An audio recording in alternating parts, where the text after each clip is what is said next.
E o Brasil, a gente tem muito potencial. A gente é uma potência gigantesca dentro dos games.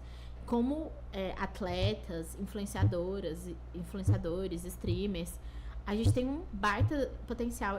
Eu vi uma pesquisa, e eu até usei ela em alguns trabalhos, em ofícios que eu enviei, tudo, que nós estamos no top 5 dos 3 principais games competitivos.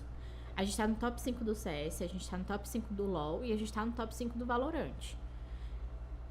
E, gente, comparado com alguns outros países, tipo a Índia, quantos bilhões de pessoas tem na Índia? E a gente ainda tá ali no top 5 com os maiores. A gente exporta muito cyberatleta, muito pro player.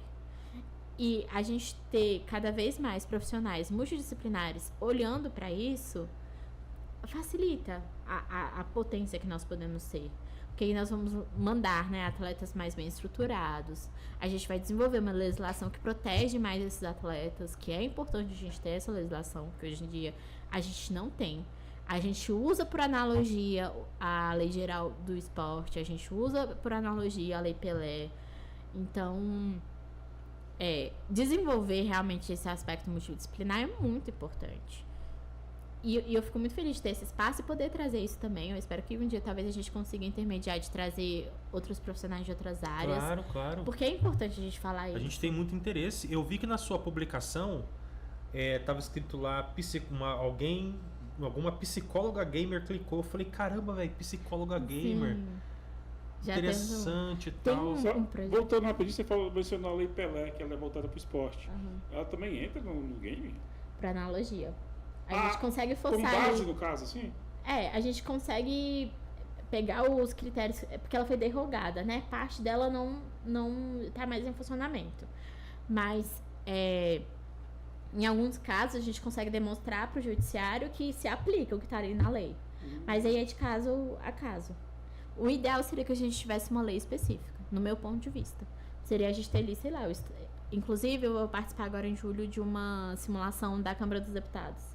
E o PL que eu apresentei é justamente o estatuto do cyberatleta. Sim. Que a gente precisa ter.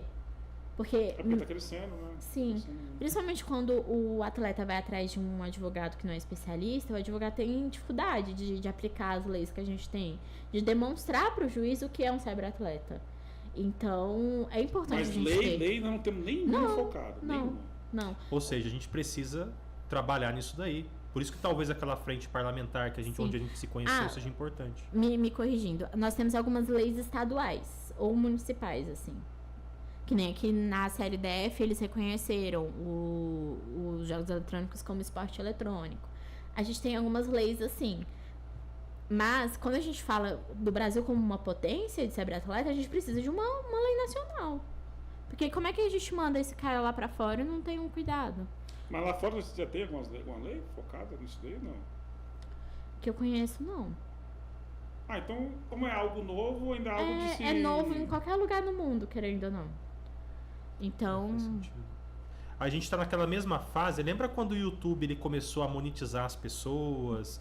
E a gente tava naquela época que os jogos eles eram igual... Você tinha lá o Monark, por exemplo, com Minecraft. A gente tá mais ou menos nessa época, lá para 2005, mais ou menos, tá mais ou menos nessa época ainda. Porque hoje você tem um mercado de fato estabelecido. Existe há muito tempo já, na verdade, esse mercado e-esporte já existe, mas meio que a gente não tem existem profissionalizações, mas ele não tá 100% estabelecido em relação a diretrizes, a leis. Então, às vezes, você tem que se apegar a outros aspectos, a outros detalhes, para tentar mostrar o negócio. Não uma lei, essa aqui é a lei para o atleta digital, essa aqui é a lei para relações digitais em trabalho. Pô, a gente tem o quê? A gente está em 2024, 2020 veio a pandemia. A gente começou a pensar em trabalhos em casa só agora, faz 4 anos só. Sim. Então deve ter muito avanço ainda para trabalhar em casa.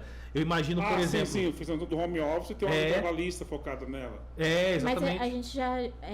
a CLT, ela já fala do teletrabalho. Então, assim, em relação ao trabalhador normal, a gente já tem ali na CLT.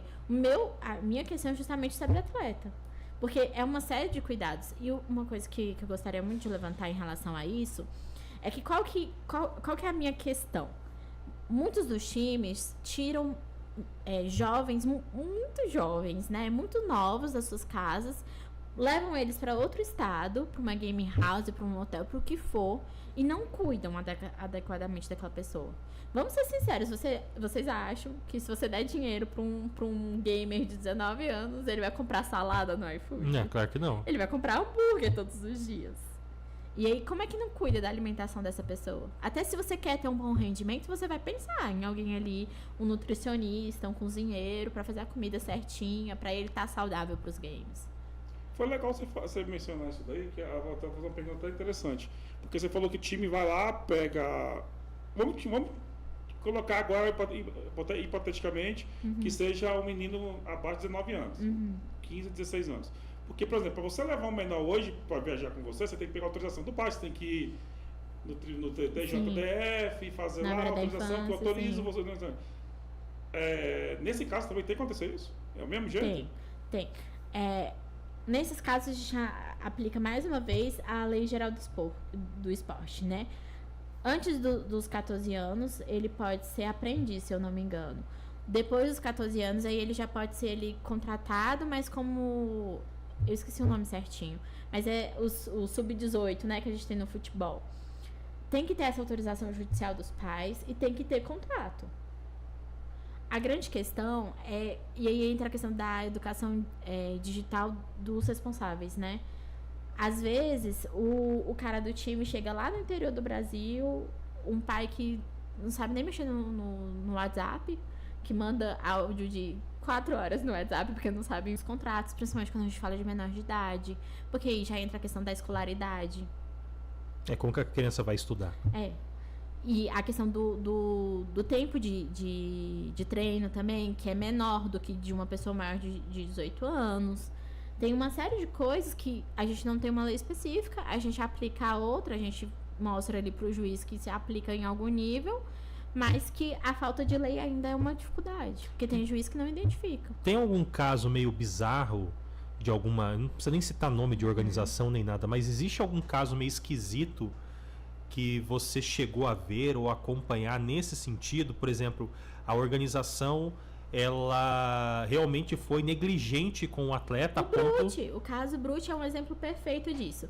Primeiro que, quando estourou, quando ele faleceu e aí a família dele foi a público, aí começou a ter a movimentação jurídica e aí os colegas dele começaram a falar. A comida era podre, era incomível a comida que davam pra eles, então eles tinham que pedir iFood. A água não era bebível. Não era potável, não tinha água potável para eles. E assim, muitas horas de treino seguidas, não tinham cuidado, porque até pro cyberatleta, gente, tem um limite de horas de treino. Sim, imagino. Porque isso mexe com a nossa cabeça.